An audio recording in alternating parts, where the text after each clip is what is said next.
আমি আবার এক নজরে 27টি আমল আপনাদেরকে বলে দিচ্ছি। নাম্বার 1 চাঁদ দেখা,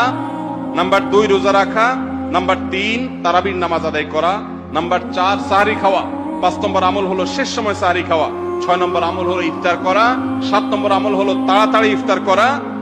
এবং 8 নম্বর আমল হলো ইফতারের দোয়া পড়া, 9 নম্বর আমল হলো সাহরি এবং ইফতারে খেজুর খাওয়া, 10 নম্বর আমল হলো রমজান মাসের সকল গুনাহ বর্জন করা, 11 নম্বর আমল হলো বেশি বেশি দোয়া করা, 12 নম্বর আমল হলো মিথ্যা কথা এবং কাজ পরিহার করা, 13 নম্বর আমল হলো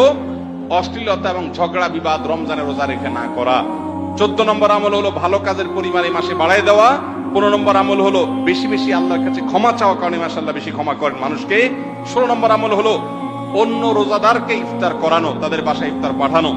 আর 17 নম্বর আমল হলো বেশি বেশি কোরআন তেলাওয়াত করা, 18 নম্বর আমল হলো কোরআন নিজে পড়ে আরেকজনকে শোনানো, আবার তার তেলাওয়াত নিজে বসে শোনাশুনি করা, 19 নম্বর আমল হলো দান সাদেকা করা, 20 নম্বর আমল হলো তাহাজ্জুদ এবং বিশেষ করে ভোর রাতে সারি খেতে উঠে দোয়া করা, আর 21 নম্বর আমল হলো উমরা করার সামর্থ্য থাকলে, 22 নম্বর আমল হলো ইতিকাফ করা শেষ দশকে, 23 নম্বর আমল হলো শেষ দশকের বেজর রাতে, শেষ দশকের প্রত্যেকটা রাতে ইবাদতের পরিমাণ বাড়িয়ে দেওয়া এবং বিশেষভাবে রাত্রি জাগরণ করা শেষ দশক, আর 24 নম্বর আমল হলো শেষ দশকে নিজের পরিবারকে ঘুম থেকে ডেকে তোলা, স্ত্রী সঙ্গ ত্যাগ করা, 25 নম্বর আমল হলো লাইলাতুল কদর